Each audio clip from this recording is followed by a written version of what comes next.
Io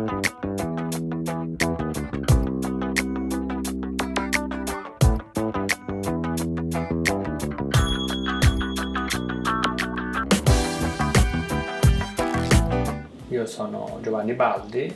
mio ruolo all'interno di Colorobia Consulting e di Cericol è quello di direttore della ricerca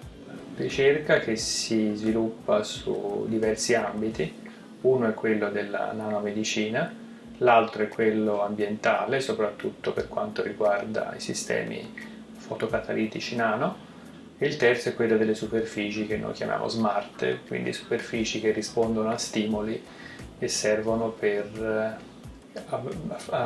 avere alcune caratteristiche a seconda dell'ambiente che le circonda.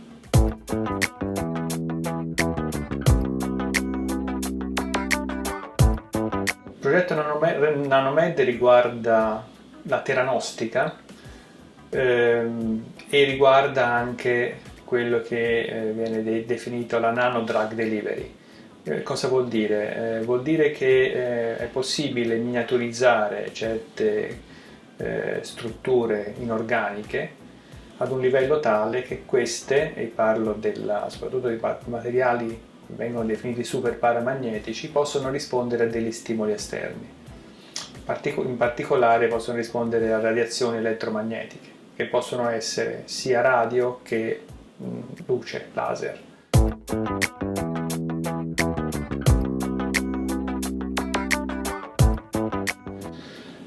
Il progetto Nanomed è proprio questo, serve per compatibilizzare dal punto di vista biologico queste strutture per poterle utilizzare nell'ambito medico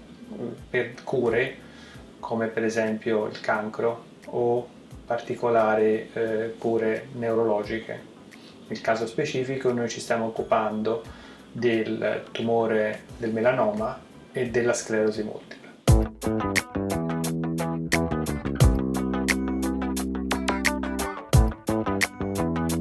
Il progetto Nanomed nasce storicamente con la creazione di queste nanocapsule, che possiamo definirle delle magic bullet, delle pallottole intelligenti,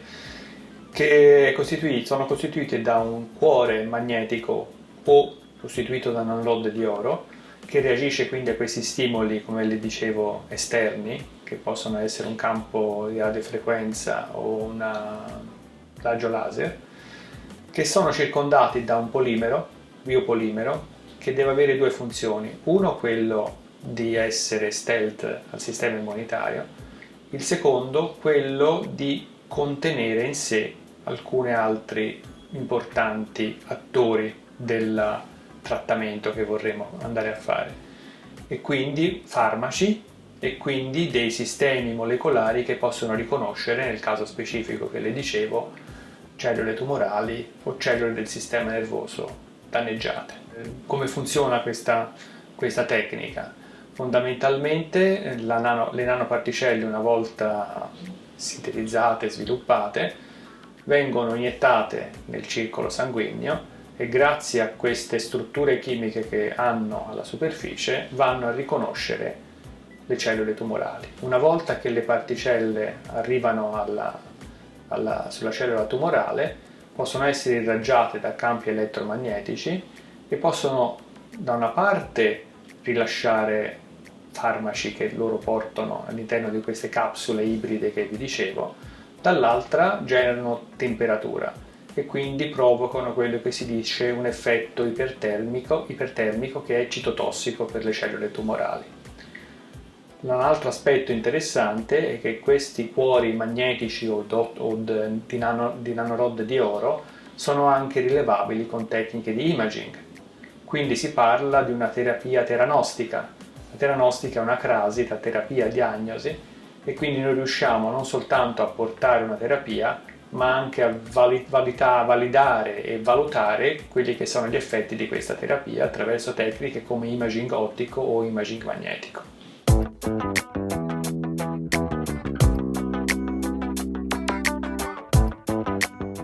Uno dei grossi problemi della nanomedicina, e della tecnica di approccio alla cura dei tumori detta Magic Bullet è proprio quella che queste particelle che noi abbiamo sviluppato, che vengono sviluppate, sono facilmente intercettate dal sistema immunitario, vengono riconosciute come corpi estranei. Quindi la specificità delle terapie è messa a rischio proprio dal fatto che queste particelle non raggiungono l'organo bersaglio, ma vengono trascinate via dal sistema immunitario in organi escretori, fegato, milza ed altro. E questo è un grosso problema, perché questo riduce l'efficacia del trattamento anche di un 80-90%.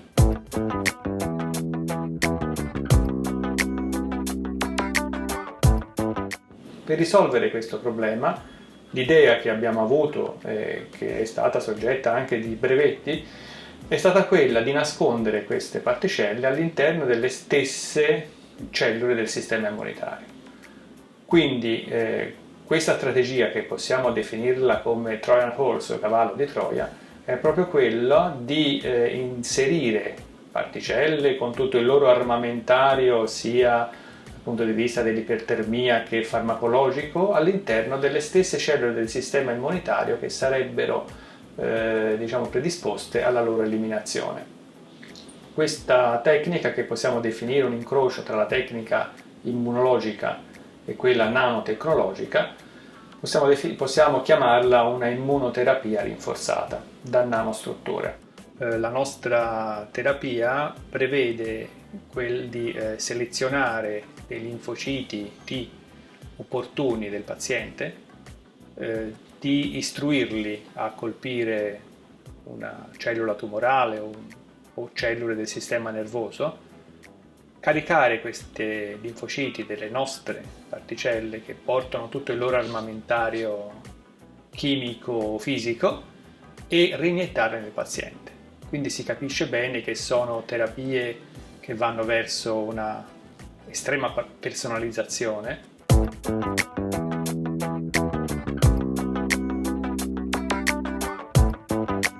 Le implicazioni etico-sociali che sono emerse nel lavoro che abbiamo fatto all'interno del progetto Prisma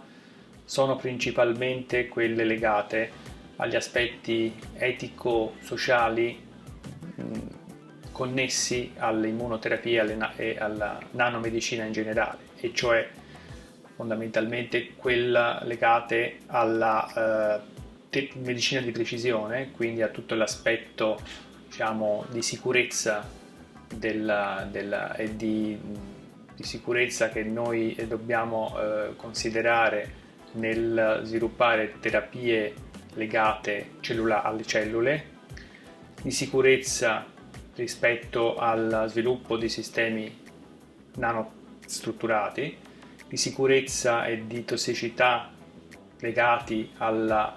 introduzione all'interno del corpo umano di nanosistemi inorganici o non inorganici,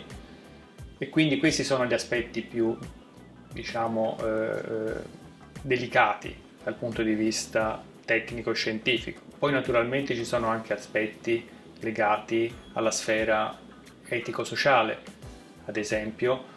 quella legata all'avere la massima trasparenza in quello che viene fatto nella ricerca, quindi legare la nostra ricerca ad un'etica responsabile, alla trasparenza nella comunicazione degli esiti di questa ricerca a stakeholders, come per esempio gli enti regolatori, il sistema sanitario a tutti i livelli, sia nazionale ma soprattutto regionale, soprattutto ai pazienti, ma anche ad avere una comunicazione efficace dal punto di vista scientifico ma anche comunicativo con il pubblico.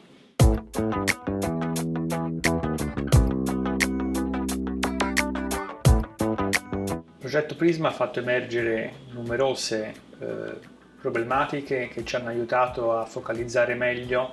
il nostro futuro approccio in questo senso. E una delle prime sfide che noi dovremo affrontare è quello di costruire un approccio tecnico-scientifico basato sul concetto del safe by design, quindi avere la certezza di operare con i migliori standard tecnico-scientifici in tutta la catena del valore che noi portiamo avanti in questo progetto.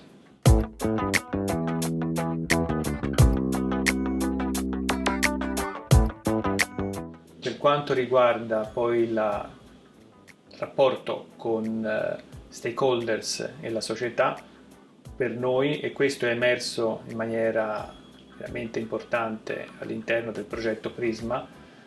diventerà importante cercare di avere un approccio aperto a questo continuo colloquio con i pazienti, con gli attori principali del sistema sanitario, ma anche con la società, quindi anche con gli attori che sono preposti alla comunicazione, a ruoli istituzionali, anche politici come decisori. Per noi questo approccio è molto importante e abbiamo definito strategico, anche grazie al lavoro fatto all'interno di Prisma. Tuttavia la nostra sfida futura sarà quella di conciliare evidenti e opportuni necessità di segretezza con questo accesso aperto fino dai primi stadi dello sviluppo del progetto, con anche gli attori finali e ovviamente il paziente, perché è il paziente che deve essere al centro di tutto questo e il paziente secondo noi deve essere informato fino dai primi stadi di quello che è lo sviluppo di questa nuova tecnologia. La strategia di comunicazione che dovrà essere messa in campo è per noi di importanza fondamentale. Questa strategia di comunicazione dovrà coinvolgere lo sforzo di tutti, a cominciare dagli scienziati e dai tecnici che lavorano a questo progetto e finire naturalmente a giornalisti, a operatori del sociale, a medici, ad ospedali. Naturalmente questa strategia, ci rendiamo conto, ha un costo, avrà un costo anche per l'azienda,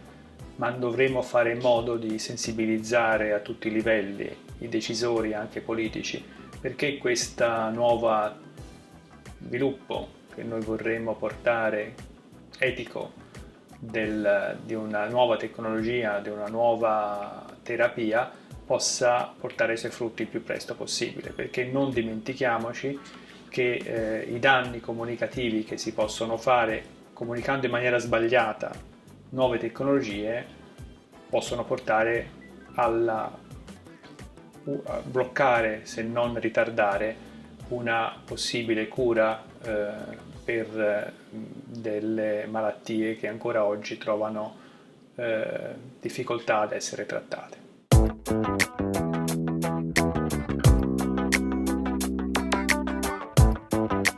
Il valore aggiunto che il Prisma ha portato è stato soprattutto quello che ci ha insegnato a focalizzarci su dei temi che magari avremmo dovuto affrontare in un secondo momento e forse con un ritardo rispetto ad dinamiche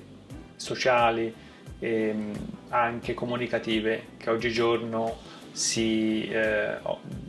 basano su dei media così veloci e così immediati come il web ed altro. Noi abbiamo capito da Prisma che dobbiamo muoverci nella strategia di cercare di aprire al pubblico, agli stakeholders, la nostra ricerca fino dalle prime fasi. Questo naturalmente è un compito difficile perché intercetta anche delle necessità di segretezza, di patent ed altro,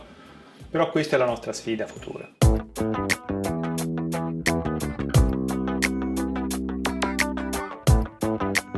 E quello che mi sento dire